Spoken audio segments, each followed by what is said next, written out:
दुनिया में बहुत से प्योर और अनप्योर एंटिटीज भरी पड़ी है, जो कुछ रियल और कुछ काल्पनिक यानी सिर्फ किस्से और कहानियों में शामिल है। पर एक ऐसी एंटिटी जिसके रियल होने का ना तो कोई अच्छा प्रूफ है और ना ही इसे पूरी तरीके से फेक कहा जा सकता है।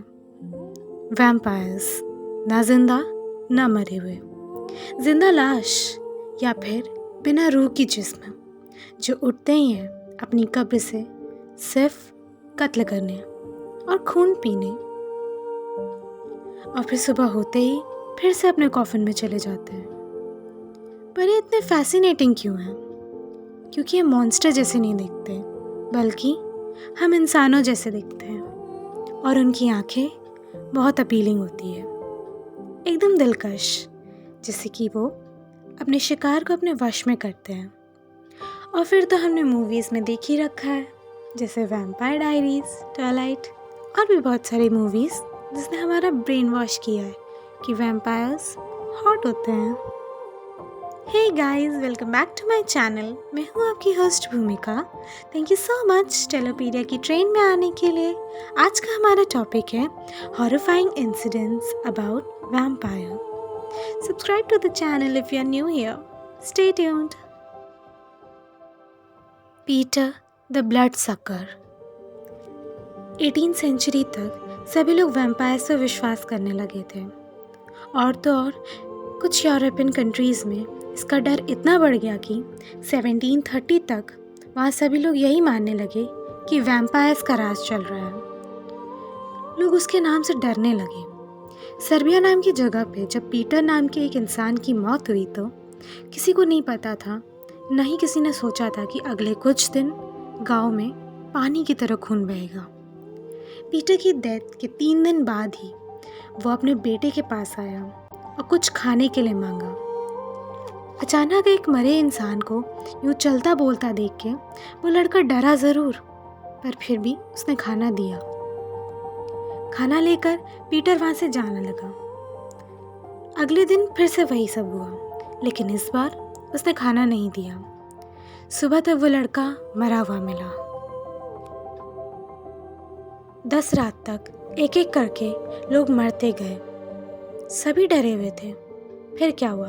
वैम्पायर हंटर्स बुलाए गए और इन्वेस्टिगेशन शुरू हुआ।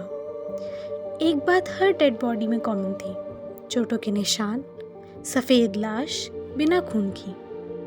जब सबको फील हुआ कि ये सारी घटनाएं पीटर के मरने के बाद से हो रही हैं, तो सब उसकी कब्र तक पहुंचे। कॉफिन खोलते ही जो उन्होंने देखा वो शायद किसी ने भी एक्सपेक्ट नहीं किया था। पीटर की बॉडी इन 14 दिन में बिल्कुल भी सड़ी नहीं थी। उसके कपड़े खून से भीगे हुए थे और उसके सीने में एक स्टिक गड़ी हुई थी, और तो और उसके मुंह पे बर्ड के फेदर्स लगे। ऐसा लग रहा था जैसे उस पे कोई अनुष्ठान हुआ हो। सबने उसकी बॉडी निकाल कर जला दी और उसके एशेस को चर्च के ग्रेवयार्ड में दफना दिया। उस दिन से सारी घटनाएं रुक गईं और ना ही उसे दोबारा देखा गया। आर्नल्ड प्योल, 17th सेंचुरी सर्बिया, जहां से पहली बार वैम्पायर्स की शुरुआत हुई थी। ये केस एक वेल डॉक्यूमेंटेड केस है। स्प्रिंग सीजन एक मिलिट्री में काम करने वाला आर्नल्ड प्योल नाम का इंसान था, जो कि रिटायर होके सर्बिया में ही रहने लगा था। 2 से 3 साल में वो अच्छे से सेटल होके आसपास ही रहने वाली किसी एक लड़की से शादी कर लेता है। सब कुछ बहुत अच्छा चल रहा था, सब खुश थे। आर्नल्ड हमेशा अपनी वाइफ को बताता रहता था कि उसे जल्दी मरने से डर लगता है और वो हमेशा चाहेगा कि उसकी डेथ कभी ना हो। उसने ये भी बताया कि जब वो ग्रीस में किसी गांव में ड्यूटी कर रहा था, तब उसने वहाँ कुछ मान्यताओं के बारे में पता किया। वहाँ माना जाता है कि वैम्पायर्स आते हैं और अपनी प्यास मिटाने के लिए शिकार करते हैं। आर्नल्ड के सामने भी ऐसा ही केस आया था। उसने इन्वेस्टिगेशन की और कॉफिन से उस बॉडी को निकाल के जला दी। कहते हैं वैम्पायर्स को सिर्फ जला के ही मारा जा सकता है, पर इस हादसे ने आर्नल्ड को बहुत बुरा असर किया और उसने जॉब छोड़ दी। पर चीज़ें बदल गईं जिस दिन आर्नल्ड की मौत हुई।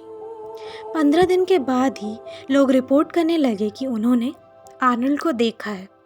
उसकी वाइफ ने तो ये तक कहा कि वो रोज़ मिलने आता है और साथ ही साथ टाइम भी स्पेंड करता है और कभी कभी उसका खून भी पीता है। उसने अपनी बॉडी पे दांतों के निशान भी दिखाए।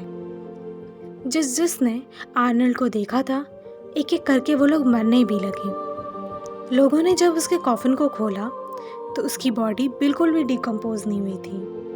मुंह पर फ्रेश ब्लड था और कपड़ों पे भी।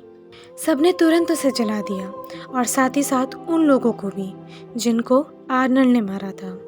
इस इन्वेस्टिगेशन में 2 आर्मी सर्जन, एक प्रीस्ट और 2 मिलिट्री ऑफिसर्स और कुछ गांव के लोग भी शामिल थे, जिन्होंने इस घटना को वेरीफाई करने के लिए सिग्नेचर किया था। स्टेशन आ गया है guys. Leave a like if you like the video, comment down your suggestion or your favorite part or anything you want me to know. Share it with everyone you know. Thanks for watching. I'll take your leave. Much love.